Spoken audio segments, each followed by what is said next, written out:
see where we get that 0.7? It is in a transistor between the base and the emitter. I have a PN junction. So PN junction is basically a diode. And if it's a transistor is made out of silicon, then it's 0.7. So it's 5 minus 0.7 divided by 100K. So it's 4.3 volts divided by 100K.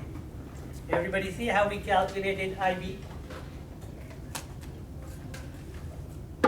How much?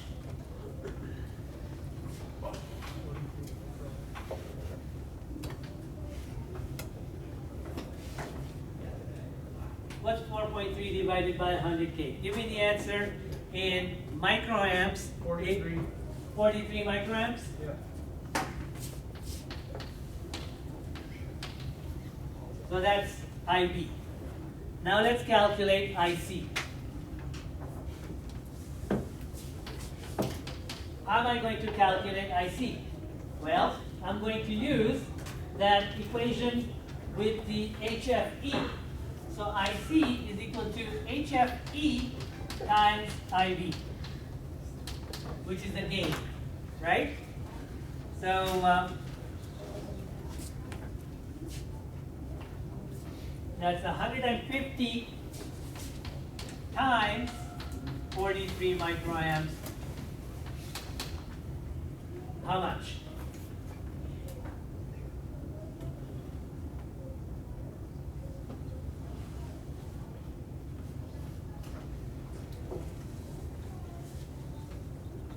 Or 6.45 milli.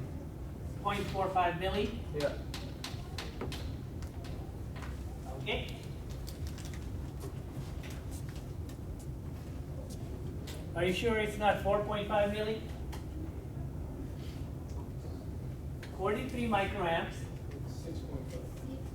Yeah, I thought that's what I said. 6.45 milli. Oh, I didn't hear you. 6.4. 6.45 milliamps. Thank you. So that's IC. So what happened is a little bit of base current of 43 microamps is causing 6.45 milliamps of current to flow in the collector. So then, how much is IE? This current here, it's the sum of IB and IC. This is a nice to know thing. It's not very critical. What's critical is this.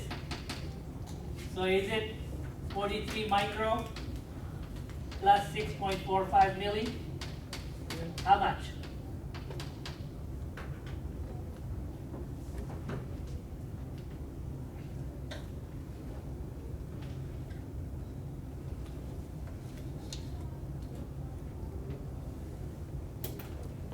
What do you get?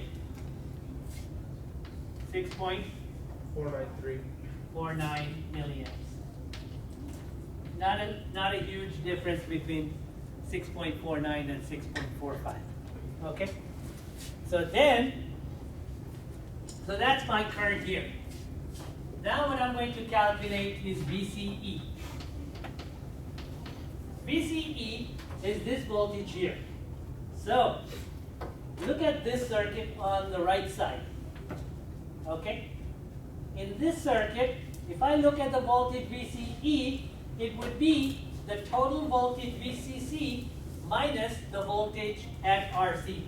So it's VCC minus IC times RC. Okay? Because in a circuit, all the voltages add up to 0, or the voltage drops are equal to the source voltage, and therefore that's what I'm showing. That the voltage from the collector to the emitter plus this voltage here is equal to VCC. So there we go. So that is 10 minus 6.45 milli times 1K.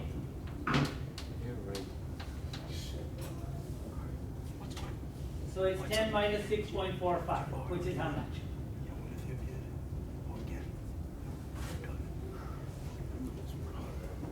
3.55 volts. Okay? So, what this is telling me is that with a little bit of current here, I've got a large current flowing here, which is causing a voltage drop in the transistor of about 3.55 volts. So that transistor is neither fully closed, nor is it fully open, but it's in between. So now, let's do the first two calculations, which is the cutoff and the saturation point, and then plot the Q point on it. So, let's go back and figure out the VCE cutoff.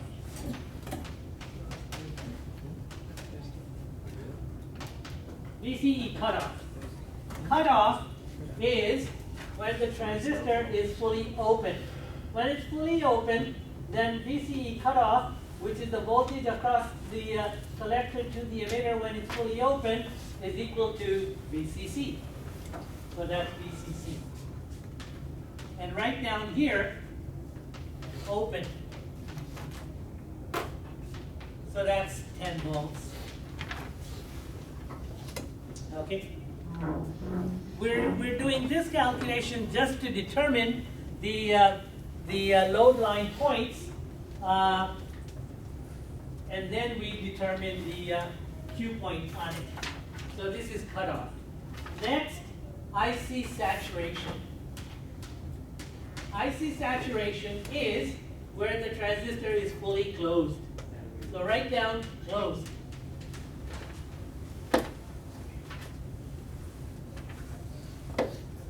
So that is equal to, when this transistor is going to act like a closed switch, then all I have is VCC, RC, and a closed switch. So that's equal to VCC over RC.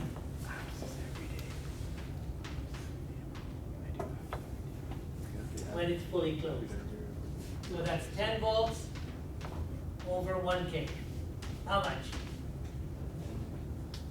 10 milliamps?